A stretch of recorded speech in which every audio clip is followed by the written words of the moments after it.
Guys, good morning. What is going on? I'm back up here once again with another card predictions video. This time for the upcoming Extreme Rules pay-per-view. The next Raw exclusive pay-per-view will be emanating live on the WWE Network June 4th, 2017. And of course, all the action will be taking place from the Royal Farms Arena in Baltimore, Maryland.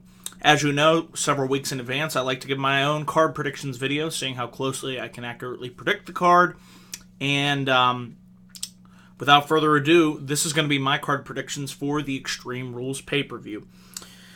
So, this past Monday night on Raw, it seemed we had a number of matches potentially being set up for the pay-per-view based on that awesome triple threat main event between Rollins, Miz, and Balor. And I will, of course, cover the setup of those matches. They will be in my card. And I will also add certain stipulations due to this being the Extreme Rules pay-per-view. We'll see a number of stipulations up and down the card that enhances these rivalries. So, we'll start from the bottom, and we'll work our way up. For the Cruiserweight Championship, I have Neville versus Austin Aries, and shout out to my friend Mike, the Club of the Man 1993, for giving me this idea. He suggested, and I agreed with him, that it would make sense for this match to take place in the confines of a steel cage. Due to the fact of T.J. Perkins being Neville's henchman, lackey, new associate, potentially causing maybe interference on behalf of Neville to help Neville retain. The best way, well, you know how steel cages, they're supposed to keep people out, but we all know in wrestling that usually doesn't happen. But the idea of the steel cage premise would be to keep Perkins out from interfering and causing Neville to win, via disqualification, what have you. And I think these two could go in there and have a pretty kick-ass steel cage match, particularly as cruiserweights. They could utilize that steel cage in, maybe ways that we haven't seen before from these two. And, I've enjoyed the rivalry, and I actually really enjoyed their match that they had at Payback. And I liked how they put the heat on Neville by having him use the referee to his advantage. So this time you would up the ante by adding that steel cage stipulation, and I think these two could go in there and have a really good steel cage match.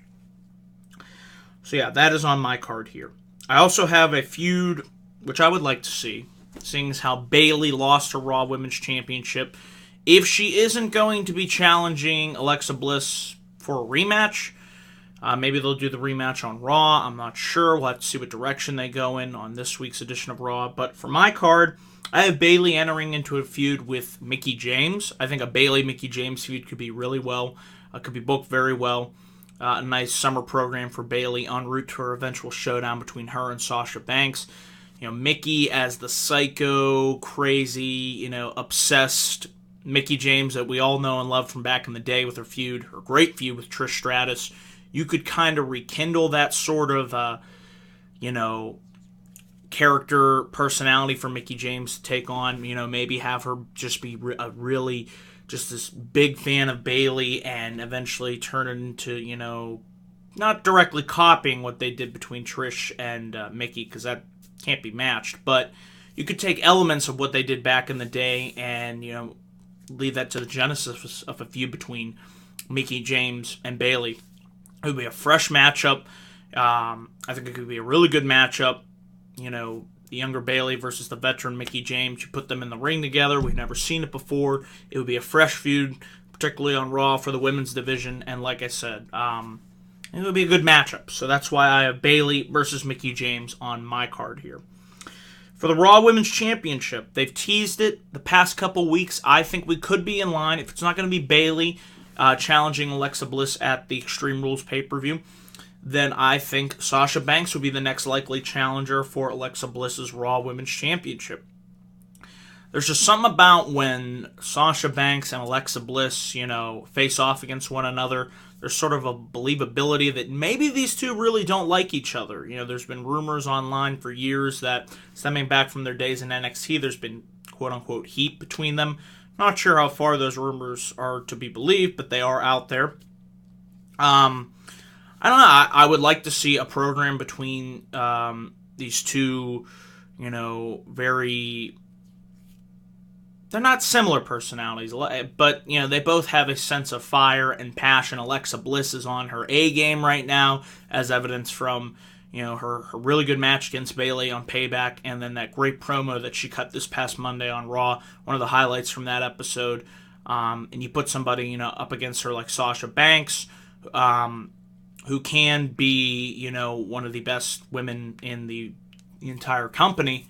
I think you pit these two against each other, and from the brief clashes we've seen of them, shortly in the ring and back and forth on the microphone, I think that could lead to some entertaining television over the next couple of weeks if they choose to go in that direction. So that's why on my card I have Sasha Banks versus Alexa Bliss for the Raw Women's Championship.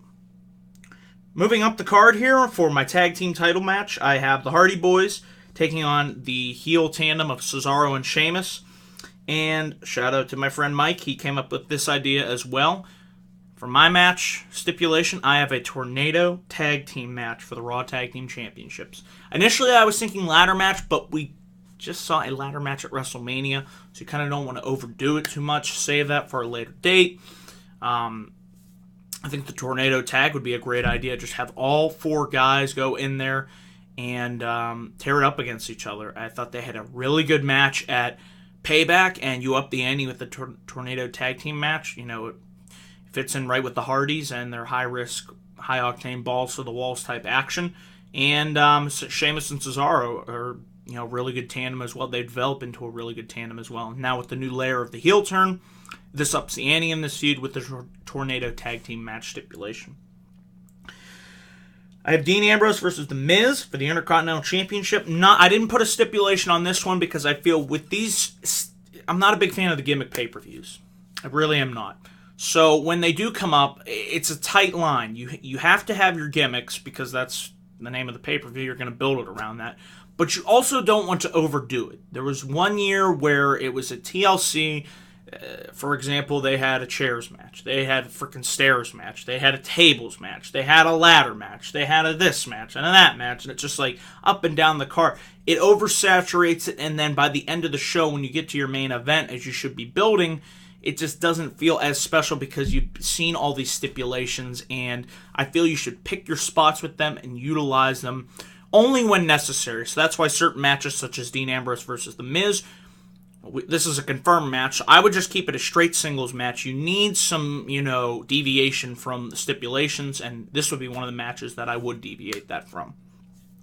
Another match that we'll probably see will be Finn Balor versus Bray Wyatt. On my match card, I have this as a straight-up singles match. Again, you don't have to, throw on the gimmicks and everything. Just, this is the birthplace kickoff of the feud. Just have them be straight-up singles match, like I said. So far on this card, I have a tornado tag, a steel cage, and 2 more stipulations. I think that is more than enough. I think it's kind of a little bit too much, but I kind of had to cherry pick which ones, which matches would be most deserving of the stipulation. And seeing as how Finn Balor, Bray Wyatt, the feud is just starting out, it only makes sense for them to do the singles match first before you build into a potential stipulation down the road at that July pay-per-view, which I'm not going to utter its name because it's on the list, or SummerSlam. You build to that. Seth Rollins versus Samoa Joe. They're going to definitely go at it again based on this Monday night. And so far, I haven't put an Extreme Rules match on this card. There's going to be one, so I think Seth Rollins, Samoa Joe would be fitting of an Extreme Rules match. Hopefully they amplify the intensity up until this pay-per-view. I like the fact that Joe cost Rollins his opportunity at the IC title, number 1 contendership. Makes sense.